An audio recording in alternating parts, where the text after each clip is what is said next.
সাহাবা একরামের মেয়েরা রসুল করিম সাল্লাল্লাহু তাআলা আলাইহি ওয়াসাল্লামের কাছে আরজ করলেন, ইয়া রাসূলুল্লাহ, আল্লাহ তাআলা যখনই কোরআনে করিম নাজিল করেন তো পুরুষকে খেতাব করেন, ইয়া আইয়ুহাল্লাযীনা আমানু।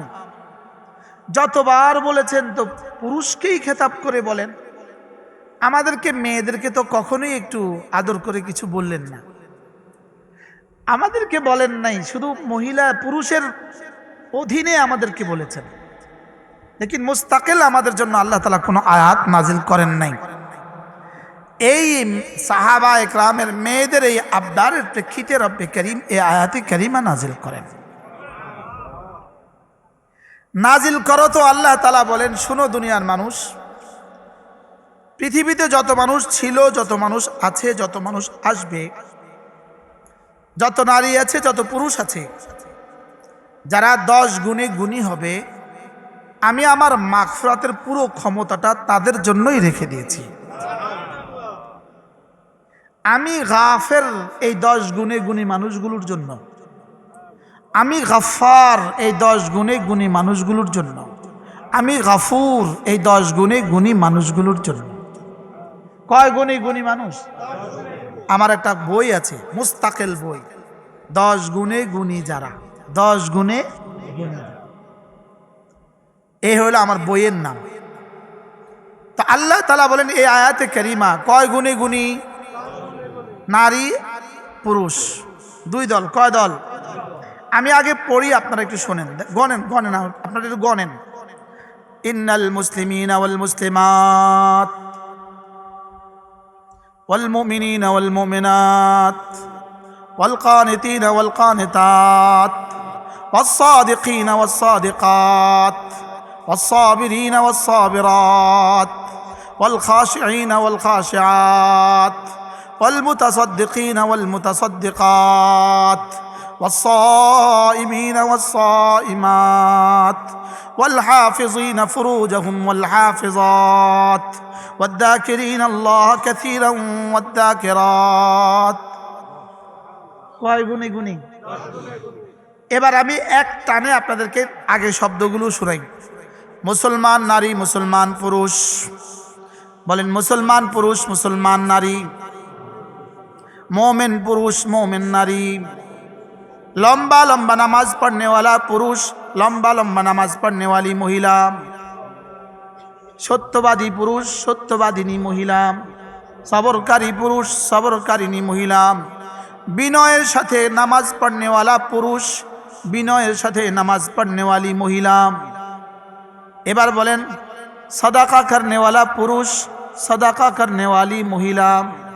এবার বলেন রোজা রাখনে वाला पुरुष, रोज़ा रखने वाली महिला। এবার বলেন लज्जास्थान के हेफाजत करने वाला पुरुष, सतीत्व के हेफाजत करने वाली महिला। এবার বলেন বেশি বেশি জিকির करने वाला पुरुष, বেশি বেশি জিকির करने वाली महिला। কয় গুণ? এবার নিজেকে নিজে মিলান, এই 10 গুণ আমি বুঝছি কদ্দুর, আমি আছি কদ্দুর। প্রথম কথা, এই 10 গুণ আমি বুঝলাম কদ্দুর। দ্বিতীয় কথা, এই 10 গুণের মধ্যে আমার নাম আছে কদ্দুর। প্রথম কথা, কত পার্সেন্টের নাম আছে 10 গুণের মধ্যে? দ্বিতীয় কথা, যাদের নাম আছে তাদের নাম আবার কত পার্সেন্টের মধ্যে আছে? বুঝেন নাই? কি বলছি বলেন তো? কে কার কার নাম আছে? এ হলো 10 গুণের ভিতরে, এ হলো প্রথম প্রশ্ন।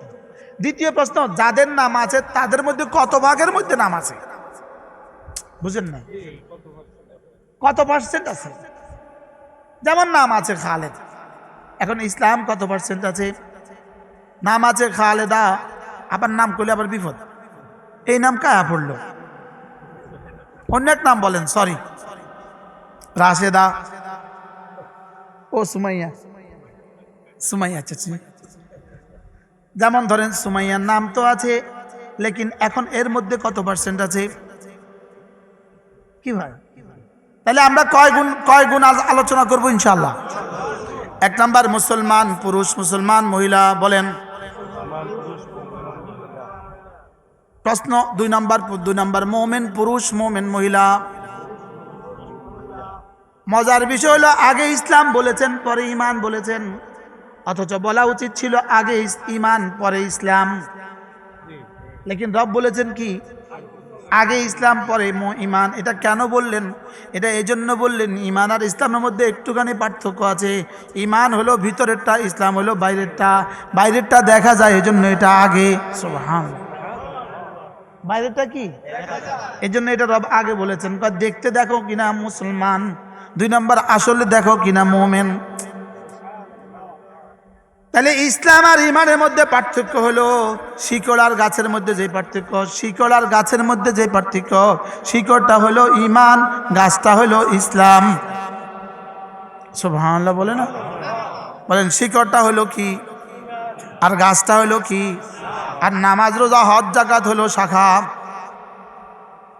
সুবহানাল্লাহ বলে। আর 24 ঘন্টার জিন্দেগি কোনো না কোনো ভালো কাজ করা, সুবহানাল্লাহ পড়া, আলহামদুলিল্লাহ বের হওয়া, আল্লাহু আকবার বের হওয়া, এগুলো হলো ওই শাখার ফল। ওই শাখার কি? এবার দুনিয়াতে হায়াত তয়্যিবা, আখিরাতে জান্নাত, এটা হলো ফলাফল। এটা কি? তাহলে গাছের কয়টা জিনিস লাগে? 5টা। গাছের মধ্যে লেবু গাছের মধ্যে 5টা জিনিস আছে। লেবু গাছের মধ্যে কয়টা আছে? এই জন্য যেমন এখানে একটা গাছ আছে, এই একটা গাছ, ওই একটা গাছ, ওই গাছের মধ্যে কিন্তু 5টা আছে, এটার মধ্যে কিছু নাই, এই জন্য এটা হলো গাছের ছবি। এটা গাছ না গাছের ছবি? এটা কি? এটা গাছের ছবি না গাছ? এটা গাছের ছবি। গাছের ছবির কিন্তু শিকড়ও নাই, গাছের ছবির কিন্তু শাখা প্রশাখাও নাই, গাছের ছবির কিন্তু ফলও নাই, গাছের ছবির ফুলের কিন্তু ঘ্রাণও নাই। এটা গাছ না গাছের ছবি? এটা গাছের ছবি। এই জন্য গাছের ছবির কিন্তু কিছু থাকে না। এই জন্য আমরা মুসলমান না মুসলমানের ছবি। মুসলমান। একজন সাহাবী হযরত আব্দুল্লাহ ইবনে সালাম রাদিয়াল্লাহু তাআলা, আব্দুল্লাহ ইবনে সালাম, ইনি নাসারা খ্রিস্টান ধর্ম থেকে মুসলমান হয়েছেন, ইহুদি ধর্ম থেকে মুসলমান হয়েছেন।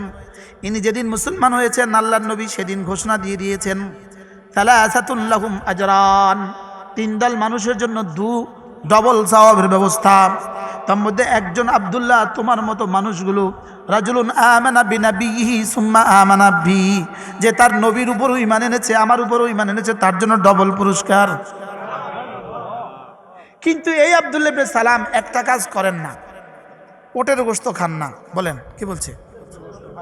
ইনি একটা কাজ করেন না। কি খান না? ওটের গোশত খাওয়া ফরজ।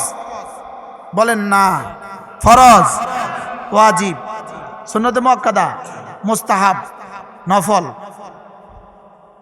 কিছুই না, জায়েজ। কি? ইহুদি ধর্মের উপরে উটের গোশত খাওয়া ছিল হারাম। হযরত আব্দুল্লাহ দীর্ঘদিন ধরে উটের গোশত না খেতে না খেতে, উটের গোশত খাওয়া এখন কি লাগে? ছক লাগে, ঘৃণা লাগে। ঘৃণা বোধের কারণে খেতে পারেন না। সাহাবায়ে কেরাম বা আপোষে আপোষে পরস্পর জিজ্ঞেস করে, কি হইল? এত বড় সাহাবী অথচ উটের গোশত খায় না, এত বড় সাহাবী অথচ কি খায় না? যেতে যেতে আল্লাহ রসুলের কাছে অভিযোগ আকারে চলে গেল, ইয়া রাসূলুল্লাহ, আব্দুল্লাহ কিন্তু উটের গোশত খায় না।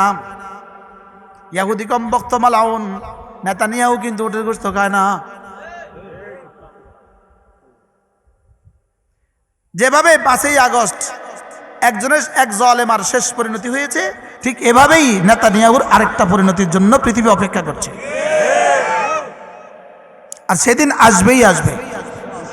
বলেন না ইনশাআল্লাহ? বলেন সেদিন কি আসবে? প্রসঙ্গত উল্লেখ করি, পরে ভুলে যাব। আমি আমার কথায় ফিরে যাব ইনশাআল্লাহ, আপনি টেনশন করবেন না। শাহ আতাউল্লাহ বুখারী রাহিমাহুল্লাহর এক ঐতিহাসিক উক্তি, তিনি বলেন, সারা পৃথিবী গবেষণা করে আমি দেখেছি, আমি 2টো জিনিস পৃথিবীর কোথাও দেখি নাই। 1 নাম্বার, আল্লাহর জন্য যে দান করে সে কখনো ভিক্ষা করতে আমি কখনো দেখি নাই। আরে সুবহানাল্লাহ বলে না? 2 নাম্বার, পৃথিবীর ইতিহাসে কোনো জালেমকে রব ছেড়ে দিয়েছেন এর কোনো উদাহরণ আমি দেখি নাই। সুবহানাল্লাহ বলে না?